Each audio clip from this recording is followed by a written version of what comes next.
He's an architect experienced in steel structures. Now Richard Gage is touring the country with a controversial message about September 11th. Richard Gage is here to show us why he's calling for a more thorough investigation into the collapse of the World Trade Center buildings. Thank you so much for joining us. You're very welcome. It's great to be here. Well, first of all, give us a little bit more about your background. Well, I'm an architect of 20 years, member of the American Institute of Architects, and have been studying steel-framed, fireproof buildings for about that long. We ask that for clarification because as we get into this, we want people to make sure that you're not just somebody with a wacky idea. Right. Okay, you come with some science to you. What is the official reason for the collapse of the World Trade Center towers? Well, we're told that the planes hit the buildings and there was an explosion and a fire, and about an hour and a half later, in the case of the North Tower, the buildings collapsed due to structural weakening due to the fires.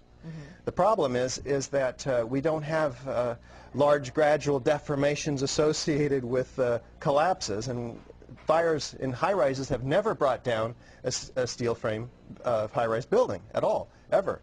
And what we have, unfortunately, is the evidence in the Twin Towers and the third skyscraper to collapse that day, which most people don't know anything about it. We have the evidence of the 10 key features of controlled demolition. In the case of Building 7, it collapses straight down into its own footprint at free fall speed in the first 100 feet. It's dropping, as you can see, symmetrically, smoothly, at free fall speed in the first 100 feet, 2.5 seconds. This is uncanny. There's 40,000 tons of structural steel designed to resist this collapse. Is it, what, a 47-story building? Yeah, it's just called Building 7, right a football field away from the Twin Towers. Okay, so what we're showing is left what happened. In fact, right is a controlled where you are using, or the people who made this happen, used demolition. Indeed, and so this is a direct comparison. And you can see that, indeed, almost free fall speed, free fall acceleration through 40,000 tons of structural steel. That is uncanny. So we have 700 architects and engineers demanding a new investigation as a result of this evidence and the evidence in the World Trade Center. That is very explosive. Almost every architect and engineer we show this information to agrees with us that these are controlled demolitions. If we can get them to look at the information, because obviously the implications of a controlled demolition are dark for our country, because that means somebody besides Al-Qaeda was involved, because these have to be easily 3 of the most highly secure buildings outside the Pentagon. Now, if that was a controlled demolition, would there not be any evidence at the ground level of explosives within the building itself, that's the debris that's left? Indeed, and what we find down there is pools of molten iron. What does that mean? Several tons. Exactly. What is that doing there? The first responders see it, the structural engineers see it. It's documented by FEMA, the melting of steel.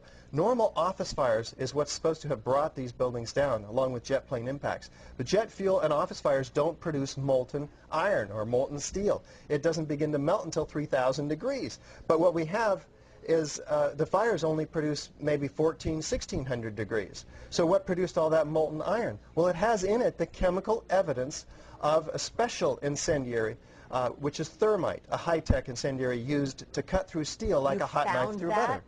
Indeed, in all of the dust throughout lower Manhattan, we have a 4 to 6 inch thick layer of this dust, and throughout it we have evidence of tiny spheres, billions of them, several tons of previously molten iron. Well, how does that happen?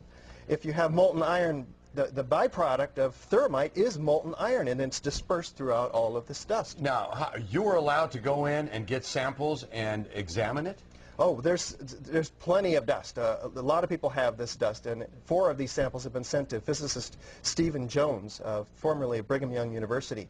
And they find in it not only these spheres, which others have found too, USGS, R.J. Lee, doing toxicological studies. These spheres have iron, aluminum, fluorine, manganese, very unusual elements associated only with thermite. And there's small chips of unignited thermite as well. This is very high-tech thermite, nanothermite. It's not found in a cave in Afghanistan. It's produced in very sophisticated Defense Department contracting laboratories. Okay, well, we have an enemy here. That the finger has been pointed to, that this was the work of Al-Qaeda. This was the work of Osama bin Laden, at least to get the planes all going into the buildings and into the field in Pennsylvania and into the Pentagon.